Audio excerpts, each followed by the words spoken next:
musik ceria dan sedikit misterius. Host, halo para cat lovers, para bunda anabul, dan semua budak kucing di seluruh alam semesta. Pernahkah kalian mengalami momen ini? Kalian lagi santai nonton TV, tiba-tiba sesosok makhluk berbulu datang dengan bangga, mulutnya penuh sesuatu. Lalu dengan gerakan anggun, dia meletakkan sesuatu itu di kaki kalian. Seekor cicak setengah sadar, tikus yang sudah almarhum, atau mungkin kecoak yang lagi akrobat terakhir. Kalian teriak, kaget, jijik, tapi di sisi lain ada sedikit rasa terharu. Au, dia bawain aku hadiah, dia sayang banget sama aku. Aits, tahan dulu. Bagaimana kalau aku bilang, itu semua salah paham? Yap, kamu nggak salah dengar. Hadiah itu bukan tanda cinta seperti yang kita kira. Jangan-jangan kucingmu itu bukan sedang berterima kasih, tapi malah sedang menghinamu secara halus? Atau dia pikir kamu sebentar lagi akan mati kelaparan? Di video kali ini, kita akan membongkar rahasia terbesar di balik perilaku aneh ini. Siapkan mental kalian, karena kebenarannya bakal bikin kalian melihat si Empus dengan cara yang berbeda. Oh ya, sebelum kita mulai, coba tulis di kolom komentar, siapa nama perusuh berbulu di rumah kalian. Aku tunggu ya. Oke, sebelum kita masuk ke teori-teori konspirasi ala kucing, kita perlu mundur sedikit dan ingat lagi siapa sebenarnya makhluk yang tidur 18 jam sehari di sofa mahal kita ini. Kucing, teman-teman, adalah predator, pemburu ulung, miniatur macan tutul dengan obsesi terhadap kardus. Di dalam tubuh gembul seukuran roti tawar itu, mengalir DNA singa dan harimau yang sudah diasah selama ribuan tahun.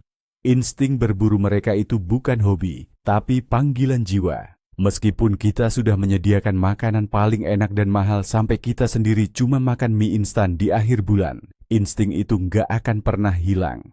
Bagi mereka, dunia ini adalah arena berburu raksasa. Sofa adalah bukit pengintaian, kolong tempat tidur adalah sarang mangsa, dan kaki kita yang bergerak di bawah selimut adalah, ya, target utama. Jadi, ketika mereka berhasil menangkap sesuatu, itu adalah puncak pencapaian mereka. Sebuah prestasi yang harus dirayakan. Pertanyaannya, kenapa perayaannya harus di atas karpet kesayangan kita? Nah, disinilah ceritanya jadi semakin menarik dan rumit. Mari kita mulai dengan menghancurkan mitos paling populer. Hadiah kucing adalah tanda cinta dan kasih sayang. Kita sebagai manusia cenderung melakukan antropomorfisme, yaitu memberikan sifat-sifat manusia pada hewan.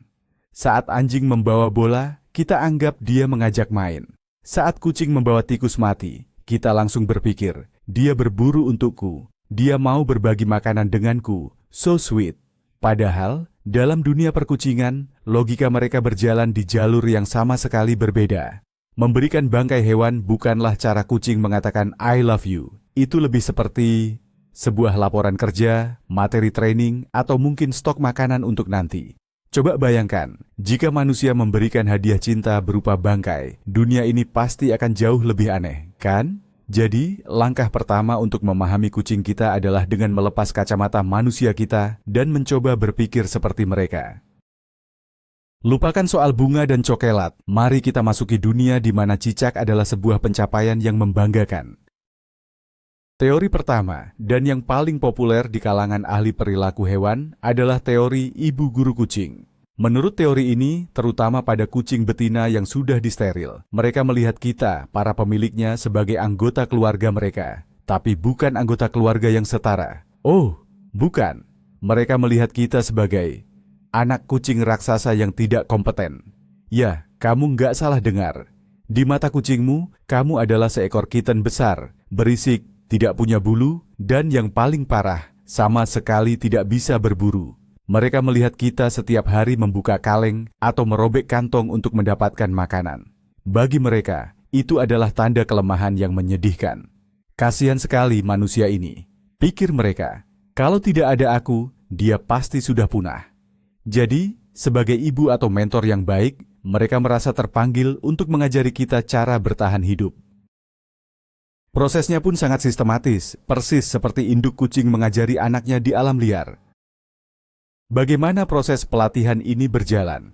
Sangat terstruktur, teman-teman. Awalnya, induk kucing akan membawa pulang mangsa yang sudah mati total. Ini adalah level pemula. Pengenalan Mangsa 101. Dia menaruhnya di depanmu sambil seolah berkata, "Lihat ini makanan. Namanya tikus. Coba cium, coba jilat, jangan dimainin terus. Ini buat dimakan." Ketika kita, para murid yang payah ini, hanya berteriak dan lari, sang guru kucing mungkin akan menghela napas kecewa. "Oke, muridku agak lambat," pikirnya. Tapi dia tidak menyerah. Di pelajaran selanjutnya dia akan menaikkan tingkat kesulitannya. Dia akan membawa pulang mangsa yang masih hidup tapi sudah dilumpuhkan. Setengah sadar. Tujuannya? Agar kita bisa berlatih final blow atau pukulan terakhir yang mematikan. Dia ingin kita merasakan sensasi kemenangan saat berhasil menaklukkan mangsa yang sudah tidak berdaya. Dia berharap kita akhirnya belajar skill paling dasar untuk bertahan hidup. Puncak dari kurikulum berburu ala kucing ini adalah ketika dia membawa mangsa yang masih hidup dan sehat walafiat, lalu melepaskannya di dalam rumah.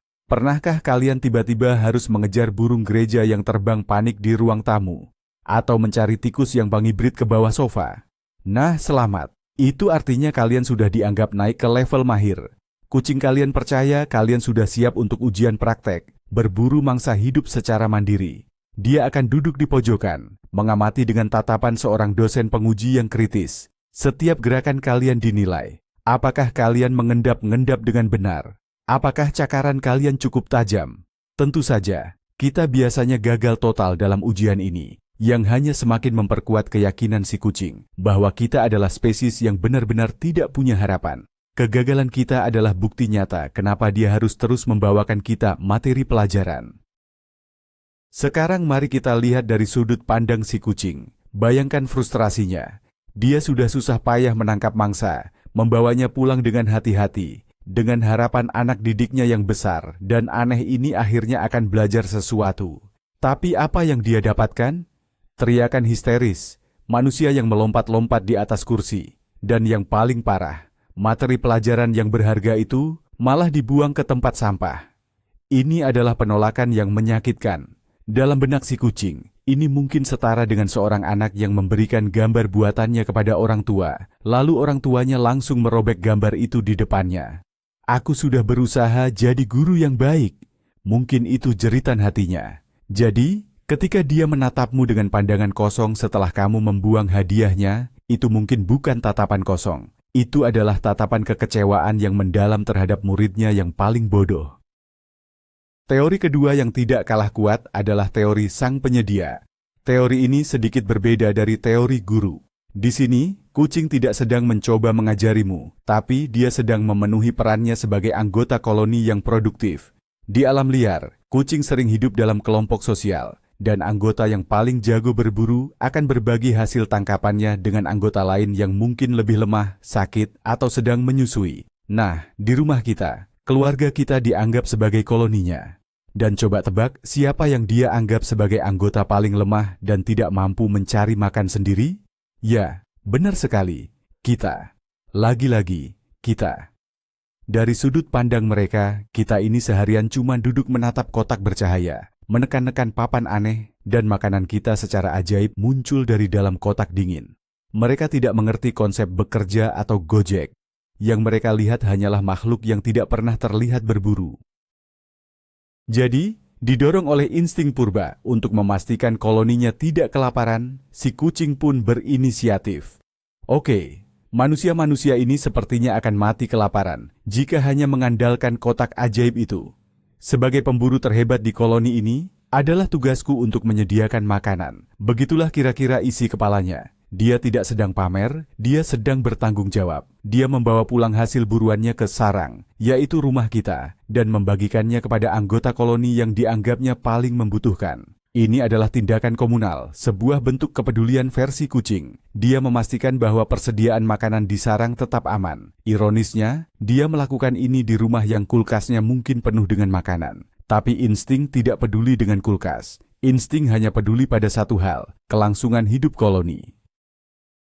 Perilaku sang penyedia ini juga menjelaskan mengapa kadang-kadang mereka tidak memberikan mangsanya langsung kepada kita. Kadang mereka hanya meletakkannya di tempat-tempat strategis, seperti di depan pintu kamar, di tengah ruang keluarga, atau di atas keset selamat datang. Ini seperti menaruh makanan di lumbung komunal. Ini stok makanan untuk kita semua. Siapa yang lapar, silakan ambil. Seolah begitu pesannya. Mereka tidak mengharapkan ucapan terima kasih atau pujian. Mereka hanya melakukan tugas mereka sebagai anggota koloni yang baik. Jadi, ini bukan tentang cinta personal kepada satu individu, melainkan tentang tanggung jawab sosial terhadap seluruh keluarga. Sebuah konsep yang cukup mulia sebenarnya, meskipun eksekusinya, ya, sedikit berantakan dan seringkali berdarah. Ada juga variasi lain dari teori ini yang sedikit lebih sederhana. Kucingmu mungkin hanya ingin makan hasil buruannya di tempat yang aman. Rumah adalah wilayah kekuasaannya, sarangnya yang paling aman dan nyaman. Di luar sana, banyak sekali ancaman. Ada kucing lain yang lebih besar, anjing tetangga yang menyebalkan, atau bahkan predator lain yang bisa merebut hasil buruannya. Jadi, hal paling logis untuk dilakukan setelah berhasil menangkap mangsa adalah membawanya pulang ke markas besar, ke tempat di mana dia bisa menikmati makanannya dengan tenang, tanpa ada gangguan. Mirip seperti kita yang lebih suka take away makanan untuk dinikmati di rumah sambil nonton Netflix. Kucingmu pun begitu. Dia membawa pulang tikus itu bukan untukmu, tapi untuk dirinya sendiri. Kamu kebetulan saja ada di sana saat dia membawa pulang makan malamnya. Dalam skenario makan di tempat aman ini, kita seringkali salah menginterpretasikan situasi. Kucing datang membawa mangsa, kita melihatnya, lalu kita bereaksi. Mungkin kita mendekat atau malah berteriak. Reaksi kita ini menginterupsi niat awalnya untuk makan. Karena terkejut atau mungkin merasa oke, manusia ini kelihatannya lebih butuh makanan ini daripada aku, dia pun meninggalkan mangsa itu. Jadi, bangkai yang tergeletak di lantai itu sebenarnya adalah makan malam yang ditinggalkan, bukan hadiah yang dipersembahkan. Dia mungkin hanya berpikir, "Yah, gagal deh makan tenang. Ya sudahlah, buat kamu saja kalau begitu." Ini menjelaskan kenapa kadang mereka terlihat sedikit kebingungan atau bahkan acuh tak acuh setelah kita menemukan hadiah tersebut. Niat awalnya sudah buyar gara-gara kita. TAPI ada satu lagi teori yang tidak boleh kita lupakan, yaitu teori pamer dan cari perhatian. Kucing, sama seperti kita, juga butuh validasi. Mereka adalah makhluk yang bangga dengan pencapaian mereka. Berhasil menangkap seekor burung yang lincah atau tikus yang gesit adalah sebuah prestasi luar biasa yang patut dipamerkan. Ini seperti seorang atlet yang memenangkan medali emas dan langsung mengalungkannya di leher untuk ditunjukkan kepada semua orang. Kucingmu melakukan hal yang sama. Dia membawa pulang trofi kemenangannya untuk ditunjukkan kepadamu, sosok yang dianggapnya penting dalam hidupnya. Dia tidak sedang memberikannya kepadamu. Dia hanya ingin kamu melihat betapa hebatnya dia. Lihat aku, lihat apa yang berhasil aku tangkap. Aku pemburu yang hebat kan? Puji aku dong.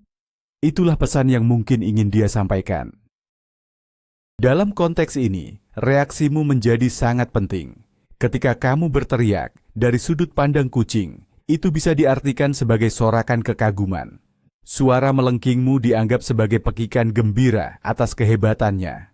Ketika kamu berlari-larian, itu dianggap sebagai tarian perayaan. Perilaku kita yang menurut kita negatif bisa jadi dipersepsikan sebagai respons positif oleh si kucing. Ini menciptakan sebuah siklus. Dia membawa hadiah, kita bereaksi heboh, dia merasa dipuji dan dihargai, lalu dia akan termotivasi untuk melakukannya lagi di kemudian hari agar mendapatkan pujian yang sama. Jadi, tanpa sadar, kita mungkin telah melatih kucing kita untuk terus membawa pulang oleh-oleh yang tidak kita inginkan. Sebuah kesalahpahaman komunikasi yang cukup lucu sekaligus merepotkan. Lalu bagaimana dengan kucing rumahan total yang tidak pernah keluar? Mereka kan tidak bisa menangkap tikus atau burung, tapi kenapa mereka juga sering membawa hadiah? Mungkin kamu sering menemukan mainan tikus-tikusan di dalam mangkuk air, kaos kaki di atas bantal, atau gumpalan kertas di depan pintu kamar mandi. Nah, ini adalah bukti paling nyata bahwa perilaku ini murni didorong oleh insting, bukan oleh kelaparan atau kebutuhan nyata. Bagi kucing indoor, mainan, kaos kaki, atau bahkan seekor laba-laba adalah pengganti mangsa di alam liar. Prosesnya sama persis. Mereka akan mengintai, menerkam, melumpuhkan dengan cara digigit-gigit dan dilempar-lempar. Dan akhirnya membawa hasil buruan itu ke tempat yang mereka anggap penting, yaitu di dekatmu. Perilaku membawa mangsa mainan ini menunjukkan bahwa semua teori yang sudah kita bahas tadi juga berlaku untuk mereka. Mungkin si kucing membawakanmu mainan tikusnya karena dia pikir kamu perlu belajar cara menangkap tikus mainan. Atau mungkin dia menaruh kaos kakimu di depan pintu sebagai kontribusi untuk stok makanan koloni. Atau, yang paling sering terjadi, dia hanya ingin pamer. Lihat Bunda, aku berhasil menangkap monster kaos kaki bau ini. Aku hebat, kan? Ini adalah cara mereka menyalurkan insting predator mereka yang kuat dalam lingkungan yang aman dan terbatas. Jadi, jika kamu menemukan mainan favoritnya mengambang di supmu, anggap saja itu adalah versi yang jauh lebih higienis dari seekor cicak. Patut disyukuri, bukan? Penting juga untuk memahami bahwa jenis hadiah yang dibawa pulang bisa bervariasi tergantung pada lingkungan dan kemampuan si kucing. Kucing yang tinggal di pedesaan mungkin akan membawa pulang mangsa yang lebih impresif, seperti kelinci atau ular kecil. Sementara kucing yang tinggal di apartemen perkotaan mungkin hanya akan membawa pulang kecoak atau ngengat. Ini semua tentang kesempatan. Mereka akan berburu apapun yang tersedia dan berhasil mereka tangkap. Jangan tersinggung jika kucingmu hanya membawakanmu seekor lalat. Itu bukan berarti dia tidak menghargaimu. Mungkin memang hanya itu yang bisa dia dapatkan hari itu. Setiap hadiah, sekecil apapun, adalah bukti dari kerja keras dan dedikasi mereka sebagai seorang predator.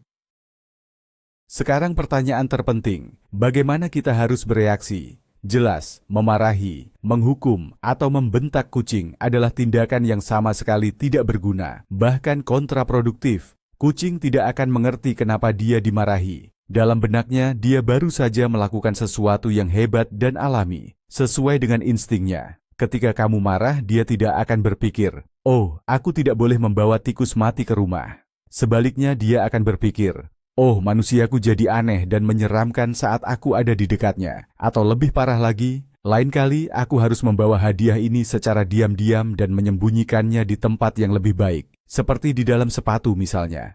Menghukumnya hanya akan merusak hubungan dan kepercayaan antara kalian berdua, tanpa menyelesaikan masalahnya sama sekali. Langkah terbaik yang bisa kamu lakukan adalah tetap tenang. Ambil napas dalam-dalam. Ingat, dia tidak melakukannya untuk membuatmu kesal. Alihkan perhatian kucingmu dengan mainan favoritnya atau snack. Ajak dia bermain di ruangan lain. Sementara dia sibuk, dengan tenang dan tanpa terlihat olehnya, ambil hadiah tersebut dan buang. Kenapa harus diam-diam? Karena jika dia melihatmu membuang hasil jerih payahnya, dia mungkin akan berpikir bahwa hadiahnya kurang bagus dan termotivasi untuk mencari yang lebih besar dan lebih baik besok. Kita tentu tidak mau itu terjadi, kan? Jadi, bertindaklah seperti seorang agen rahasia yang sedang menghilangkan barang bukti. Cepat, senyap, dan efisien. Setelah membuang hadiahnya, jangan lupa untuk memberikan sedikit pujian verbal kepada si kucing. Bukan untuk aksi membawa bangkainya, tapi untuk niat baik di baliknya, menurut interpretasinya. Katakan sesuatu seperti, "Wah, kamu memang pemburu yang hebat, tapi lain kali tidak usah repot-repot ya." Meskipun dia tidak mengerti kata-katamu, nada suaramu yang positif akan membuatnya merasa dihargai.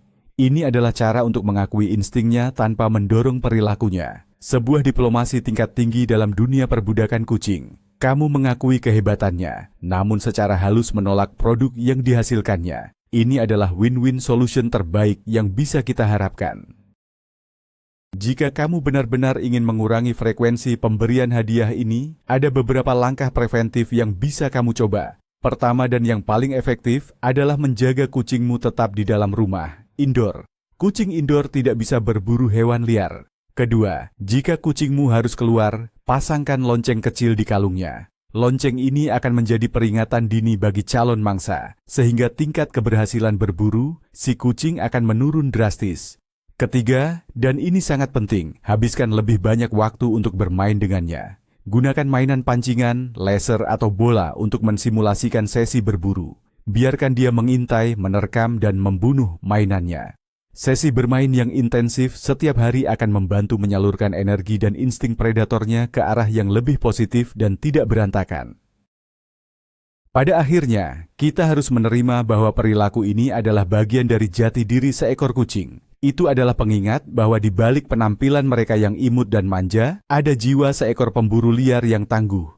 Hadiah yang mereka bawa bukanlah tanda cinta dalam artian manusia, tapi itu adalah manifestasi dari insting terdalam mereka. insting untuk mengajar, insting untuk melindungi koloni, dan insting untuk menunjukkan kehebatan. Ini adalah bentuk komunikasi yang paling murni dan paling jujur dari mereka. Meskipun kita mungkin tidak akan pernah menikmati hadiah seekor tikus, kita bisa menghargai makna di baliknya. Ini adalah cara mereka menunjukkan bahwa kita adalah bagian penting dari dunia mereka. Entah sebagai murid, anggota keluarga, atau penonton setia pertunjukan berburu mereka. Dan itu, dengan caranya sendiri, juga merupakan bentuk cinta. Jadi, kesimpulannya apa teman-teman? Lain kali kucingmu datang dengan oleh-oleh yang bikin bulu kuduk berdiri, jangan langsung panik atau merasa jijik. Ingatlah video ini. Kucingmu tidak sedang mencoba merusak harimu. Dia mungkin sedang mencoba menjadikanmu seorang pemburu yang lebih baik, memastikan kamu tidak mati kelaparan, atau sekadar mencari sedikit pujian atas kerja kerasnya. Dia sedang menjadi seekor kucing seutuhnya. Meskipun kelakuan mereka kadang aneh, absurd, dan bikin kita istighfar, itulah yang membuat kita sangat mencintai mereka. Kan? Di dunia yang serba teratur ini, mereka adalah dosis kekacauan yang kita butuhkan. Terima kasih sudah menonton sampai akhir. Jika kalian suka video ini dan merasa lebih tercerahkan, jangan lupa tekan tombol like, subscribe, dan bagikan video ini ke teman kalian yang juga sering dapat kiriman paket misterius dari kucingnya. Terakhir, aku punya pertanyaan untuk kalian. Hadiah paling aneh dan tidak terduga. Apa yang pernah dibawa pulang oleh kucing kalian? Coba ceritakan di kolom komentar di bawah. Sampai jumpa di video selanjutnya. Dadah.